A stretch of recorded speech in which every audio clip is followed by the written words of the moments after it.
Hello, ഇന്ന് നമുക്ക് പോഷകസമൃദ്ധമായ കിച്ചടി. ഇത് നമുക്ക് മലയാളികൾക്ക് പരിചിതമല്ല. നോർത്ത് ഇന്ത്യയിലുള്ളതാണ് കിച്ചടി. അത് വളരെ പോഷകസമ്പുഷ്ടമായ ഒരു ആഹാരം ആണ്. പച്ചക്കറിയൊക്കെ കഴിക്കാത്ത കുട്ടികൾക്ക് ഇങ്ങനെ ആക്കി കൊടുത്താൽ ഒക്കെ അവർ കഴിക്കും എന്നാണ് എൻ്റെ വിശ്വാസം. അത്രയ്ക്കും ടേസ്റ്റിയാണ്. ഇതിലേക്കായി സോനാ മസൂരി എന്നതിൻ്റെ പച്ചരിയാണ്. സോനാ മസൂരി പച്ചരിയാണ്. അത് 1 ഗ്ലാസും 1/4 ഗ്ലാസ് തോടോടെയുള്ള ചെറുപയർ പരിപ്പ്. പറ്റുമെങ്കിൽ അത് തന്നെ എടുക്കുക. ഇപ്പോൾ ഇതിവിടെ കിട്ടുന്നുണ്ട്. അതായത് 3-ന് 1 ആ കണക്കിലാണ് എടുക്കേണ്ടത്. ഇതിപ്പോൾ ഒരാൾക്ക് വേണ്ടുന്ന അളവാണ്. ഒരാൾക്ക് നന്നായി കഴിക്കാനുള്ള അളവുണ്ട്. ചെറിയൊരു ഗ്ലാസ്സാണ്. ആ ചെറിയൊരു ഗ്ലാസ്സിന് അരിയും 1/4 ഗ്ലാസ് ചെറുപയർ പരിപ്പ് തോടോടുള്ള. അത് കഴുകി ഒരു അല്പ വെള്ളത്തിൽ അരമണിക്കൂർ മുന്നേ കുതിർത്ത് വയ്ക്കണം. ഇനി നമുക്ക് അതിലേക്ക് വേണ്ടുന്ന പച്ചക്കറികൾ എടുക്കാം. 1/4 കഷ്ണം ക്യാരറ്റും, ഒരു ചെറിയ ഉരുളക്കിഴങ്ങും, 5-6 വെളുത്തുള്ളി, 3 പച്ചമുളക്. ഇത്ര എടുത്ത് വയ്ക്കണം. ഇത് ഒരാൾക്ക് നന്നായി കഴിക്കുന്നവർക്കാണെങ്കിൽ ഒരാൾക്ക്, അല്ലെങ്കിൽ 2 പേർക്ക് കഴിക്കാം. അതിനുള്ള അളവാണിത്. ഉരുളക്കിഴങ്ങ് ഇങ്ങനെ ചെറുതായി മുറിച്ചിട്ട് വയ്ക്കണം. അത് തടിപ്പുള്ള ഉരുളക്കിഴങ്ങ് ഇങ്ങനെ നടുക്കൂട്ടെ മുറിച്ചാൽ പെട്ടെന്ന് നമുക്ക് ചെറുതായി മുറിച്ചെടുക്കാൻ പറ്റും. അതേപോലെ തന്നെ അത് മുറിച്ചിട്ട് കഴിഞ്ഞാൽ നമുക്ക് ക്യാരറ്റും ഇതുപോലെ തന്നെ മുറിച്ചിടണം. ഇതിൻ്റെ കൂടെ ഇതിപ്പോൾ എൻ്റെ അടുത്ത് ബീൻസ് ഇല്ലാത്തത് കൊണ്ടാണ് ഞാൻ ഉരുളക്കിഴങ്ങ് എടുത്തത്. ഉരുളക്കിഴങ്ങിന് പകരം ബീൻസ് എടുക്കാം, കോളിഫ്ലവർ എടുക്കാം. നമ്മുടെ കോട്ടപ്പയർ അങ്ങനത്തെ ഒന്നും ഇതിൻ്റെ കൂടെ ചേരില്ല. ഇങ്ങനെയുള്ള പച്ചക്കറികളാണ് എടുക്കേണ്ടത്.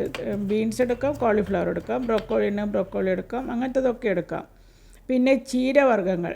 ചീരയൊക്കെ കുട്ടികൾ കഴിക്കാത്ത കുട്ടികൾക്ക് ഇങ്ങനെ ആക്കി കൊടുത്താൽ അവരറിയാതെ അതൊക്കെ അങ്ങ് ഉള്ളിലെത്തിക്കോളും. ചീരവർഗ്ഗങ്ങൾ നമ്മുടെ ചുവന്ന ചീരയല്ല, മറ്റേ പാലക്ക് അങ്ങനെയുള്ള ചീരകളുണ്ടല്ലോ, ഉലുവച്ചീര, പച്ചച്ചീര, അങ്ങനെയുള്ള ചീരകൾ, മുരിങ്ങാച്ചപ്പ് അങ്ങനെയുള്ളതൊക്കെ, സാമ്പാർ ചീര ഒക്കെ എടുക്കാം. അങ്ങനെ പച്ചമുളകും വെളുത്തുള്ളിയും ഇങ്ങനെ ചെറുതായി അരിഞ്ഞ് മാറ്റി വയ്ക്കണം. ചെറുതായി അരിയണം വെളുത്തുള്ളി, ചതക്കരുത് ഒരിക്കലും. ഇങ്ങനെ അരിഞ്ഞ് തന്നെ എടുക്കണം. ഇങ്ങനെ നമുക്ക് ഉണ്ടാക്കാൻ തുടങ്ങാം. കുക്കറിൽ 1 സ്പൂൺ എണ്ണയൊന്നും തീരെ വേണ്ട. 1 സ്പൂൺ എണ്ണ ഒഴിച്ച് അതിൽ ജീരകം ഇട്ട് ഒന്ന് ചൂടായതിന് ശേഷം 2 നുള്ള് കായപ്പൊടിയും 2-3 നുള്ള് ഉലുവാപ്പൊടി, വറുത്ത് പൊടിച്ച ഉലുവാപ്പൊടി, അതൊന്ന് ചെറുതായി ചൂടാവുകയോ വേണ്ട. ഒരു നല്ല മണം വരും. അപ്പോഴത്തേക്ക് നമുക്ക് ചെറുതായി മുറിച്ച് വെച്ച ഉള്ളിയും ഉള്ളി വേണ്ട കേട്ടോ, വെളുത്തുള്ളിയും പച്ചമുളകും. ഇതിലൊന്നും ഒരിക്കലും ഉള്ളി ഇടരുത്. അതാണ് അതിൻ്റെ ടേസ്റ്റ്. ഉള്ളിയുടെ മണം വന്നാൽ ഇതിൻ്റെ ടേസ്റ്റ് ആകെ മാറിപ്പോകും. ഉള്ളി ഒരിക്കലും ഇടേണ്ട. മല്ലിച്ചപ്പും വേണ്ട.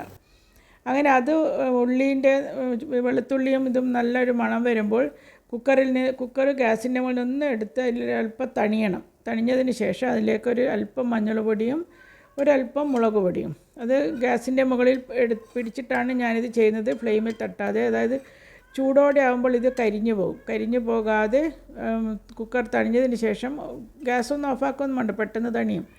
അതൊന്ന് അതിൻ്റെ പച്ചമണം മാറിയതിന് ശേഷം അതിലേക്ക് മുറിച്ചിട്ട പച്ചക്കറികളിട്ട് ഒന്ന് വെറുതെ ഇളക്കിയാൽ മതി. കൂടുതൽ സമയം ഇളക്കുകയൊന്നും വേണ്ട. പച്ചക്കറികളൊന്നും ഫ്രൈ ആവുകയൊന്നും വേണ്ട. വെറുതെ ഒന്ന് ഇളക്കിയതിന് ശേഷം നമ്മൾ കഴുകി കുതിർത്ത് മാറ്റിവെച്ച അരിയും ചെറുപയർ പരിപ്പും അരമണിക്കൂറോളം കുതിർത്താൽ മതി. നമ്മൾ ഇത് കുതിർത്തതിന് ശേഷം ഈ പച്ചക്കറികളൊക്കെ മുറിക്കുമ്പോഴേക്കും അരമണിക്കൂറായിട്ടുണ്ടാകും. അതായത് കഴിക്കാൻ പോകുമ്പോൾ മാത്രമേ ഇത് ഉണ്ടാക്കാവൂ. ചൂടോടെ കഴിക്കണം, അതാണ് അതിൻ്റെ ടേസ്റ്റ്. അപ്പോഴത്തേക്കും അല്പം വെള്ളം നമ്മൾ അടുപ്പിൻ്റെ മുകളിൽ തിളക്കാൻ വെച്ചിട്ടുണ്ട്. അളവൊന്നും വേണ്ട. ഇതിപ്പോൾ ഏകദേശം മുകളിൽ നിരപ്പായി വരുന്നത് വരെ വെള്ളം ഒഴിച്ചാൽ മതി. ഒരല്പം കൂടുതൽ, നിരപ്പായി വരുന്നതിനേക്കാളും ഒരല്പം കൂടുതൽ വെള്ളം ഒഴിച്ചിട്ട് 2 വിസിൽ കൊടുക്കുന്നവരുണ്ട്. ഞാനങ്ങനെ ചെയ്യാറില്ല. എനിക്ക് സാധാരണ നമ്മൾ നെയ്ച്ചോറ് ഉണ്ടാക്കുന്ന അതേ മെത്തേഡിൽ തന്നെയാണ് ഞാൻ ഉണ്ടാക്കാറ്. 2 വിസിൽ കൊടുത്തിട്ട് ആക്കാം എന്ന് പറഞ്ഞിട്ടുണ്ട്. ചെയ്ത് നോക്കിയിട്ടില്ല. അപ്പോൾ അതിൽ ഇങ്ങനെ വെള്ളം ഒഴിച്ച് അതിലേക്ക് ആവശ്യമുള്ള ഉപ്പും ഇട്ട് ഇളക്കിയിട്ട് നമുക്ക് കുക്കർ മൂടി വയ്ക്കാം. ഇതിൻ്റെ കുട്ടികൾക്ക് കൊടുക്കുന്ന പാലിട്ട് ആക്കുന്നതുമുണ്ട്. അത് ഞാൻ ഇനി ഒരിക്കലിടാം. അങ്ങനെ കുക്കർ മൂടി വെച്ചതിന് ശേഷം ചെറുതായി ആവി വരുമല്ലോ, അന്നേരം ഫുൾ ഫ്ലെയിമിൽ വെക്കുക. കുക്കർ ഫുൾ ഫ്ലെയിമിൽ വെച്ചാൽ ആവി വരുമ്പോൾ തീ മുഴുവനായിട്ട് കുറക്കുക. എന്നിട്ടൊരു 6 മിനിറ്റ് കുക്കർ അവിടെ വെച്ചതിന് ശേഷം കറക്റ്റ് എടുക്കണം കേട്ടോ, അല്ലെങ്കിൽ വെന്ത് പോകും. കുക്കർ 6 മിനിറ്റതിന് ശേഷം കുക്കർ ഓഫാക്കി വെക്കാം. അപ്പോഴത്തേക്ക് അത് വെന്തിട്ടുണ്ടാവും.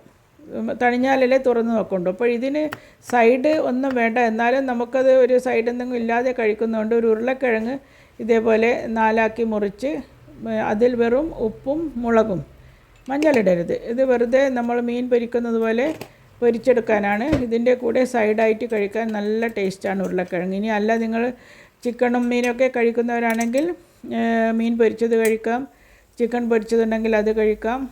വെറും പച്ചക്കറി കഴിക്കുന്നവർക്ക് ഇത് വേറൊന്നും വേണ്ട, ചമ്മന്തി വേണ്ട, തൈര് വേണ്ട, മല്ലിച്ചപ്പിടേണ്ട. അത്രക്കും സിമ്പിളും എന്നാൽ അത്രക്കും ടേസ്റ്റിയുമായ ഒരു വിഭവമാണ് ഈ കിച്ചടി എന്നാണ് പറയുക ഇതിന്. ഇതൊക്കെ നോർത്ത് ഇന്ത്യയിൽ ഉണ്ടാക്കുന്ന ഡിഷസാണ്.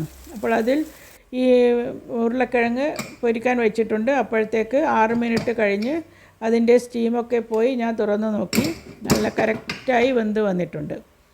ഇനി നിങ്ങൾ വേറെ അതായത് 2 വിസിൽ കൊടുത്ത് ആക്കി നോക്കുന്നുണ്ടെങ്കിൽ ആക്കി നോക്കാം. ഇതിൻ്റെ വെള്ളമൊക്കെ ഇപ്പോഴത്തേക്ക് വറ്റിക്കുകയും, അതായത് ഫുൾ ഫ്ലെയിം വന്ന് വെയിറ്റിട്ട് തീ മുഴുവനായി കുറച്ച് 6 മിനിറ്റ് വെച്ചാൽ ഇത് നല്ല വെന്ത് റെഡിയായി വിട്ട് വരും.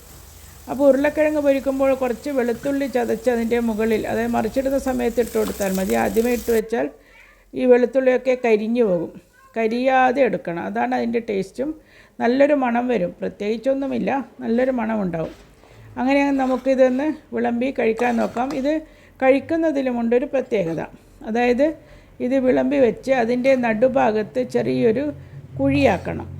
എന്നിട്ട് അതിൻ്റെ നടുക്ക് നമ്മൾ ഉരുക്കിയ നെയ്യ്, അല്ലെങ്കിൽ നല്ല കുറച്ചല്പം വെള്ളം പോലെയുള്ള നെയ്യാണെങ്കിൽ അത് അതിൻ്റെ ഈ ചൂടിലതങ്ങ് ഉരുകിക്കോളും.